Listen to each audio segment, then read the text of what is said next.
बोलले की या ठिकाणी जे काही शेतकरी आहे ह्या शिंदफणा नदी पात्रातले जे काही शेतकरी आहेत काठावरले ह्यांचं मोठ्या प्रमाणात नुकसान झालेलं आहे आणि 3 दिवस झाले आम्ही या ठिकाणी प्रशासनातल्या अधिकाऱ्यासोबत या ठिकाणी बांधावर आहोत, परंतु त्या शेतात जाता येत नाहीये. तिथली नेमकी माती किती वाहून गेली, त्याचं नेमकं नुकसान किती झालेलं आहे हे अद्यापपर्यंत आपल्याला समजू शकलेलं नाही. त्यामुळे तातडीनं या ठिकाणी लोकप्रिय आमच्या मंत्री पंकजाताई देखील या ठिकाणाहून येऊन गेलेले आहेत आणि शासनानं या ठिकाणी ग्रामसेवक असतील, तलाठी असतील यांच्या माध्यमातून जे काही शेतकऱ्यांचं मोठ्या प्रमाणात नुकसान झालेलं आहे त्यांचा पंचनामा करून या ठिकाणी त्यांची नुकसान भरपाई देण्याच्या बाबतीत आमचे महाराष्ट्राचे लोकप्रिय मुख्यमंत्री देवेंद्रजी फडणवीस साहेब म्हणाले आहेत की आम्ही शेतकऱ्यांच्या पाठीशी ज्यावेळेस एखाद्या शेतकऱ्याचं पूर्णतः शेत वाहून जातं तर मग त्याचं वेगळ्या कॅटेगरीमध्ये घ्यावं लागणार नाही का? त्याला सर्व आता भागवत तावरेंनी विषय काढला पीएम केअर फंडाचा. मला वाटतं देवेंद्रजी फडणवीसांनी इतकी सापत्न वागणूक या राज्याला दिली होती की पीएम केअर फंडात आठवते का आपल्याला करोनाचे पैसे जमा केले होते करोना काळातले, तर आता पीएम फंड ओपन करा ना. अमित जी शहा आले होते वाटतं आज मुंबईला, मग आता पीएम फंड ओपन करा आणि द्या वाटून. आणि पंचनाम्याचा जो विषय निघाला ना, पंचनाम्याचं काय करा, सगळं वाहून गेलंय. पंचनाम्याचा फार्स कशासाठी? पंचनामे हे असं म्हणाले की जमीन खूप वाहून गेली आहे आणि जाता येत नाही, त्यांना तिथं जाता येत नाही. जायची गरजच काय? हाताचं काकण त्याला आरसा कशाला? ते सगळं बरबाद झालेलं दिसतंय ना तुम्हाला.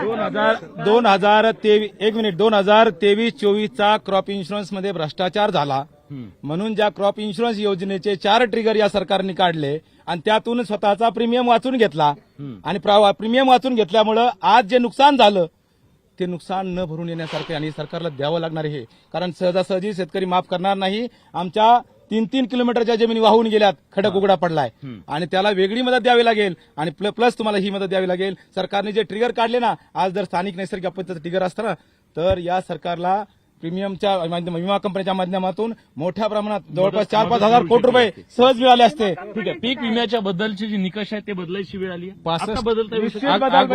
अगोदर हे जे कर्तव्यदक्ष कृषी मंत्र्याचं जे इथं गुणगान चाललंय, 65 MMच्या पुढे पाऊस पडला तर अतिवृष्टी धरायची आणि ऑटोमॅटिक त्या ठिकाणी पीक विमा मिळायचा. आता त्याचे निकष कुणी बदलला हो? कुणी बदलला? कुणी हा बिनलाजेपणा केला? आणि आता हा जे सांगताय दौरा काढला, एक तर 10 दिवसांनी तुम्ही दौरा काढला, तुम्ही दुसऱ्या दिवशी बांधावर आला येऊन तिसऱ्या दिवशी तुम्ही शेतकऱ्याला मदत द्यायला पाहिजे होती. आणि तुमचा हा दौरा शेतकऱ्याच्या व्यथा ऐकण्यासाठी का दम देण्यासाठी आहे? मुख्यमंत्री सांगतात हे राजकारण करू नको. त्यांनी काय विचारलं? हेक्टरी तुम्ही किती मदत देणार आहे? तुम्ही विरोधी पक्षाचे नेते असताना मुख्यमंत्री देवेंद्र फडणवीस तुम्ही काय म्हणायचे? 50,000 द्या, 1 लाख द्या. आता तुमचे कुणी हात धरले? तुम्ही राज्याचे प्रमुख आहेत ना, तुम्ही मुख्यमंत्री, तुम्ही पैसे उपलब्ध करा ना. तुम्ही रडगाणी कशासाठी करताय?